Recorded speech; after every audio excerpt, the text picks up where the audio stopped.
Hello, everyone. Welcome back. We're about to continue here, and Grim is going to give us some wacky details. He must have been playing Wacky Wheels on his DOS.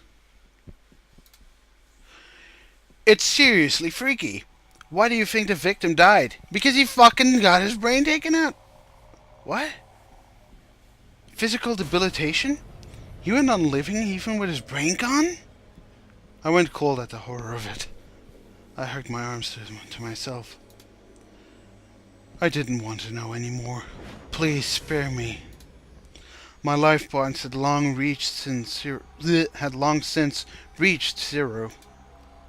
Basically, he was brain dead, maybe for even more than a week. He was sitting there without a brain. Obviously, he couldn't eat or drink. So they think that's how he died. Achan's already given it a name.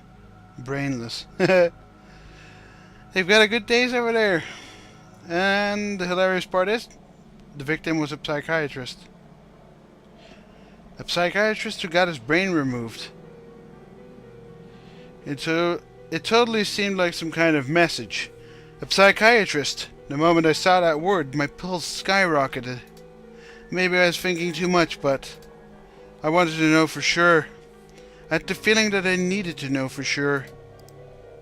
After hesitating countless times, I went to the Taboo homepage and opened a piece with information on Brainless.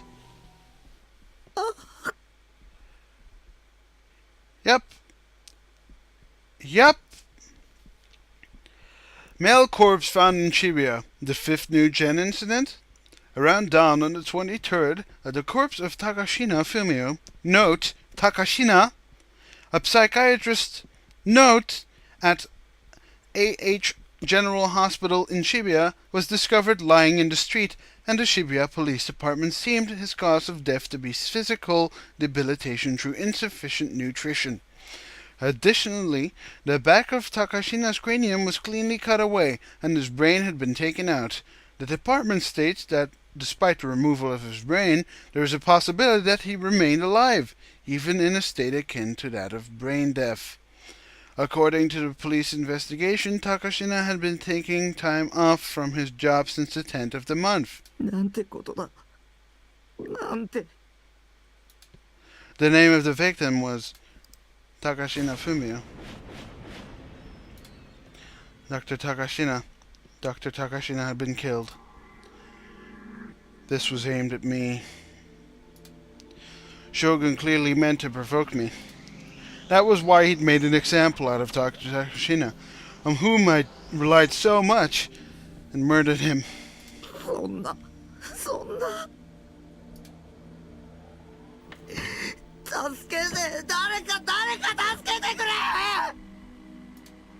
I screamed. My mind was turning to pulp, and it felt like I was about to go crazy.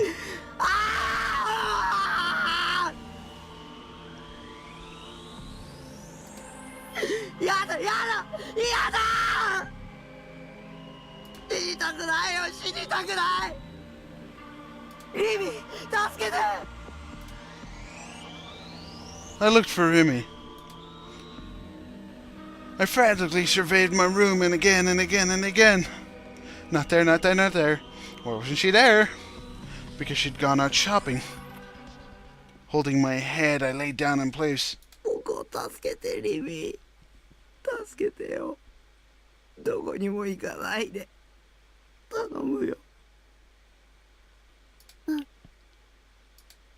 She replied.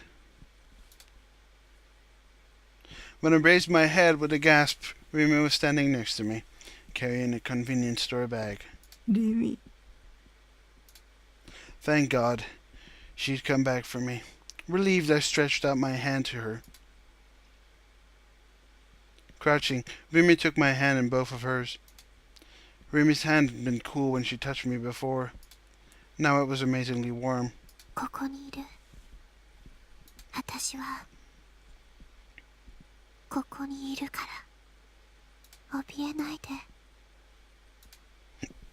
Smiling gently, Rimi wiped away my tears with her fingers.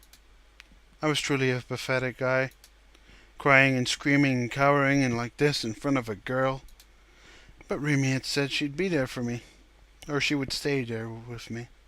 But Remy had said she would stay with me. Now her warmth was the one piece of support keeping my spirit from breaking. I didn't want to let go of this hand until I acquired a D-sword.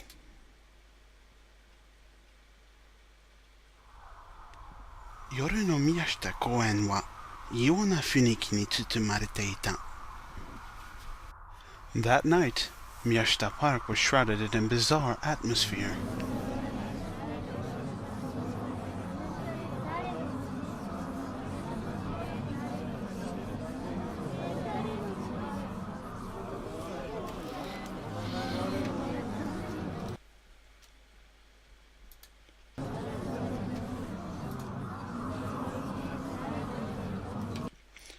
An enormous group clustered together in the middle of the park. There must have been over 100 people among them.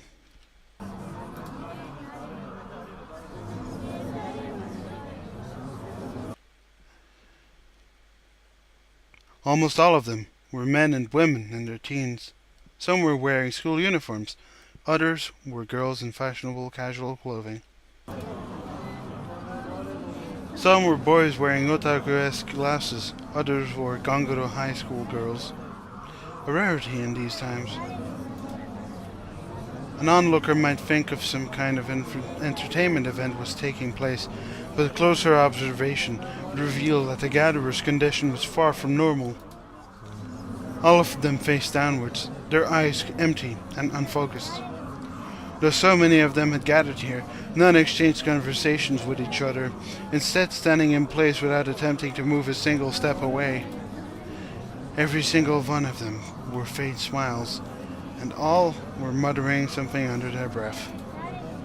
The words they poured all their heart and soul into repeating were, "Whose eyes are those eyes?"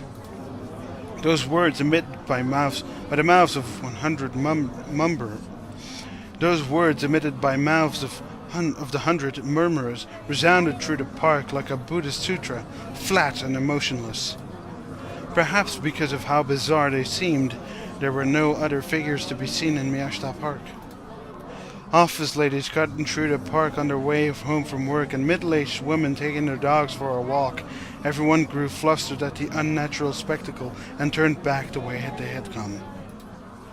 There was only one man paying attention to the peculiar group. He too appeared to have some connection to them, but he stood off to the side by himself without joining them. With his clothes, he could easily have blended in at Akihabara. A check patterned shirt, jeans, worn-out sneakers, fingerless gloves, a red bandana, and a big green rucksack on his back. He was fairly corpulent, to the point that his shirt buttons threatened to pop apart any moment now. Though it was the latter portion of October, and should have been rather cool out, he constantly wiped sweat from his forehead with a hand towel. His eyes darted around as if he couldn't calm down. His eyes darted around as if he couldn't calm down, but his shoulders also seemed to be shaking. Another high school girl, this time one wearing an underarm blazer, entered the park. Far from shrinking away from the odd groups, she fixed her eyes on them and steadily drew nearer. She was infused with intimidating poise as she walked, her long dark hair stirring in the breeze. In sharp contrast with that, she for some reason held She for some reason held a half-eaten popsicle. The group took absolutely no notice of her. Having completely entered their own world, they focused solely on continuing to recite the same words. Nor did she lift an eyebrow at being ignored. Once she had drawn close to them, she abruptly stopped. That was weird. There was a remarkably languid air to her as she bit down on her popsicle. The sound of crunching leaked from her mouth when she chewed. When she finished eating, a glanced at the stick remaining in her hand, She clicked her tongue and tossed it down by her feet. The look in her eyes remained sharp as she moved her gaze across the group, going one by one, face from face. おい、なんだよお前。 The rucksack-wearing man spoke up as if he'd reached the limits of his endurance. Naturally, the girl, Sena, was aware that this man alone had been studying her from some time now. She snorted as though to mock him, then slightly crossed hands over each other as she extended them directly in front of her. The spines around her hands contorted, and the long, vague, metallic shape appearing floating there. It might appear to be either a hoe or a shovel, but its shape differed subtly from both of them. The tip of its razor-sharp blade was divided in two. She gripped it with both hands when at last it developed a distinct shape. But it didn't end there. Immediately after, a blue light burned along the double blade she held in the air to her right, at which she pointed. In the same way as before, metal parts floated up from the illuminated space. Upon materializing, they fused noiselessly with the long blade. At last, there formed a ring, and another trail of light streaked from it toward the right. The divided blade traced the trail as it rose. Though one might have thought it was a shovel or a hoe, it had some point metamorphosed into a giant sword. Sharp yet lovely, clean yet destructive, sinister yet beautiful. With its supreme sense of presence, the sword settled into Sena's hand. The man with the rucksack showed no reaction. He only narrowed his lips and stared at her. 関係者じゃないだろ。あっち行けよ。 His tone was hardly overbearing. His voice, high for romance, demanded that Sena leave, even as he stood some distance from her, waving her away. Sena, in contrast, quietly opened her mouth without the slightest shift in expression. お前が責任者。 More than a regular question, it was an inquiry for information. Her eyes were nailed to him. The rucksack-wearing man showed a previously unseen confusion. 答えろ。畑野はどこだ。 He lost interest and pulled back, but he didn't answer her. The group, muttering whose eyes are those eyes, made not a single effort to intervene in their exchange. Or maybe it would be more appropriate to say that it hadn't even registered with them. Sena's gaze clashed with that of the rucksack man. He was the first to look away. 誰だよそれ。たとえ知ってても教えないけどな。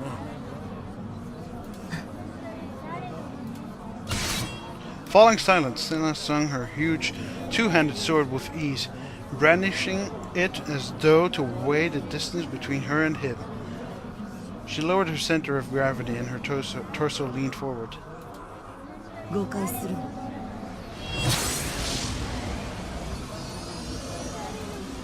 The sword had radiated light again, but rather than the same blue as before, it had been reddish-purple light. Without warning, there ran out a song like a woman's shrill scream. Space trembled. Not metaphorically.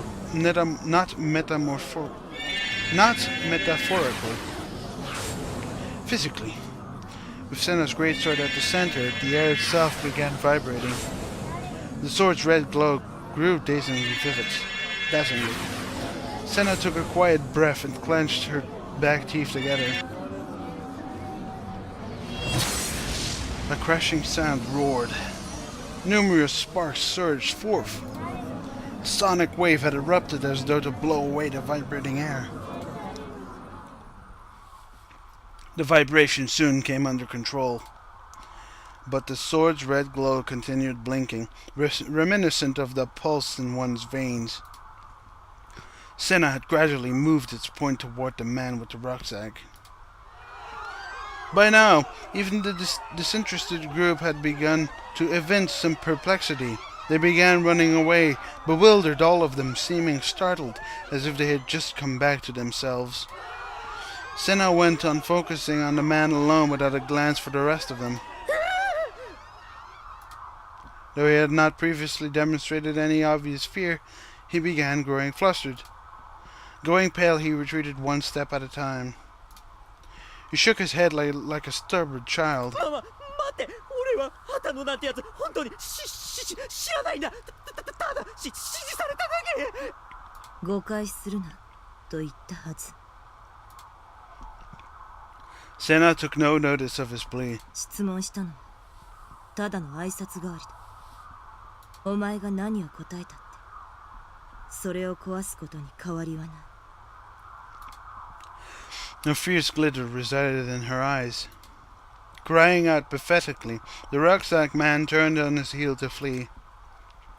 But the scattered group, bolting right and left, lay ahead of him. His escape route blocked, the panicking man pulled to a halt so fast he pitched about.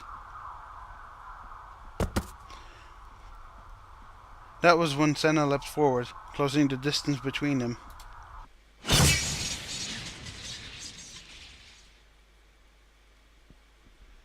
One could never have imagined her slim arms to be capable of dealing out such a fast and ruinous blow. Sweeping along horizontally, the blade tore through the man's rucksack, together with its contents. The impact sent him flying as well. Collapsing onto the ground, he rolled into a ball, holding his head and shaking all over. He seemed to have lost the energy needed to run away. He was so frightened that he lost control of his bladder, and the crotch area of his pants began to stain itself wet. Sena walked up to him, showing no interest in the man himself, dropped her gaze to what lay inside the ripped open broken rucksack. Sparks scattered within it, crackling. A mechanical device had been put inside it. Originally, it might have been about twice as large as a modem, but the desert had eaten through it, shattering into pieces. It wouldn't be of any use anymore. One could no longer hear the irritating mechanical whir that had been coming out of the rucksack until a few moments earlier. Nozomi. As she murmured to no one in particular, Sena's voice was tinged with floating.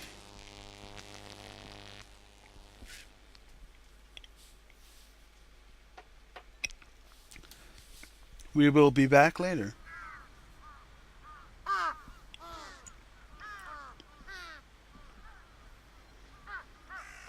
I'll see you guys next time. And thank you for watching. And we're going to overwrite. Bye.